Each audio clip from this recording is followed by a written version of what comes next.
Live from Fox 12 Oregon, this is breaking news. On count one, the verdict is guilty. That's murder in the first degree. On count two, murder in the first degree, the verdict is guilty. I think that the judge will weigh everything and hear everything, and I don't think he's going to be in society again. I think what I thought was going to happen is he'll stay in jail for the rest of his life. Now at 6, Jeremy Christian guilty on all counts. The jury in the 2017 Max stabbing trial delivered their verdict just a few hours ago. And tonight, justice for the victims and their families as they now await sentencing. Good evening. I'm Bonnie Silkman. And I'm Pete Ferryman, and welcome to the 6 o'clock news. Jurors in the Jeremy Christian trial were unanimous on every count. The decision nearly 3 years in the making. Let's get outside to our Fox 12's Kelsey Watts with much more on what unfolded inside the courtroom today. Kelsey. Well, Bonnie and Pete, as you just mentioned, almost 3 years. That is how much time has now passed. And, you know, for the families involved in what happened that day, I'm sure it feels like a lifetime.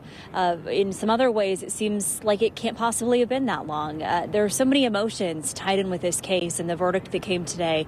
You just heard a little bit of Judge Albright reading the verdict. We want to have you listen in one more time as she was reading the verdict on all 12 counts Jeremy Christian was facing. On count one, the verdict is guilty. That's murder in the first degree. On count two, murder in the first degree. The verdict is guilty. On count three, attempted murder in the first degree. The verdict is guilty. Yeah, 12 charges in all were read one by one in the courtroom today.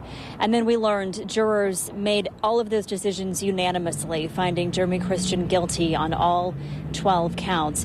He did not have any reaction in the courtroom today, but people who were watching certainly did. Victims and their family members filled the courtroom today. And we saw some of them. You can see those women there closest to the camera just crying, hugging each other, kind of nodding their heads. There's a woman in the back row who raises her arm. Just relief you could sense. You know, there was some nervousness going into the verdict today, some anxiety, I think, was kind of the feeling that we all had, wondering what the jury was going to decide in this case, and then kind of that flood of emotion and relief for the families who have waited so long to hear this. And as we mentioned, this has been 3 years in the making.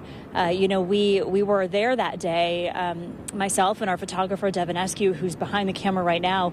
We were in the Hollywood district and we're there doing live breaking coverage once we heard about what had happened on the train that day.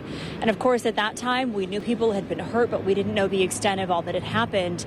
And we didn't know what happened in the days and weeks after as the police investigation took over, as the interviews with Jeremy Christian and other witnesses were conducted. And some of that came out through the trial process and the court process that we've been a part of now for the last 3 weeks.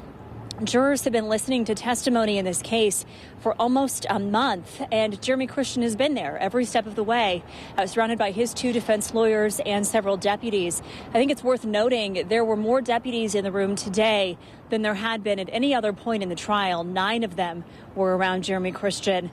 And at some points during testimony in this case, he would have kind of small reactions. You know, we'd seen some bigger outbursts from him earlier prior to the trial, but during the proceedings, you know, just the other day during closing arguments, we saw him kind of leaning back, stretching, smiling during a moment where prosecutors were playing out some audio of him during a police recording, kind of talking about what had happened and the stabbings and how he hoped that the people he had stabbed died.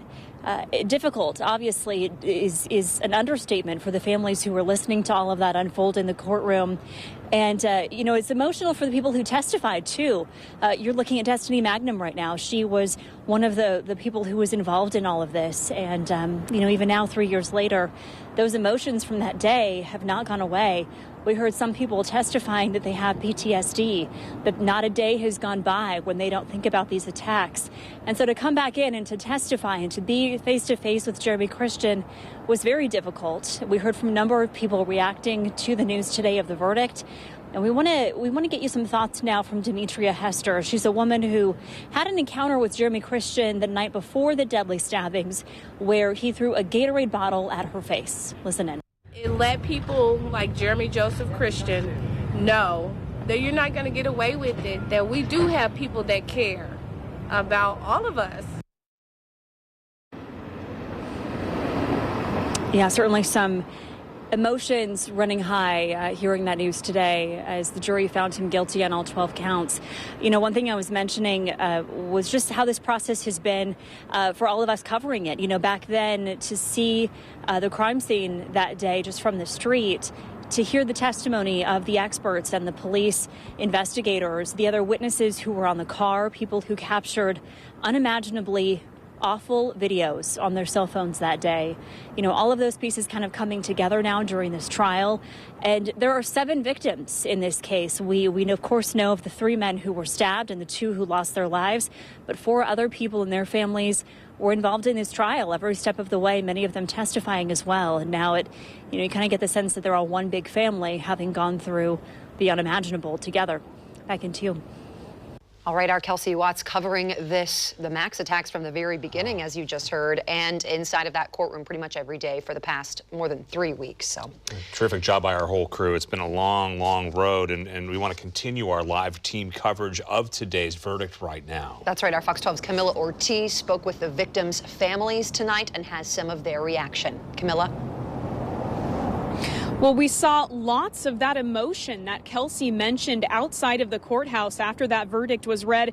Keep in mind, these victims' family members and witnesses were paying attention to this trial from beginning to end, listening to that testimony, and in some cases reliving the trauma of that day back in 2017. And today, that part is over. Everyone we heard from this afternoon said they're happy with the verdict and thanked the jurors for their work reaching it. We asked surviving stabbing victim Micah Fletcher's father, Michael Fletcher, what it's been like to sit in that courtroom and watch the videos of this event unfolding, and he got emotional. It's really hard. I'd say the hardest part of the whole trial is hearing your son on a platform crying for help, and as a father, you weren't there. During the trial, we also heard testimony from the 2 girls who were believed to be the first targets of Christian's racist rants. One of the girls' mothers, Dewana Mangum, also talked about what it's been like to sit in the courtroom with her family and the other victims' families.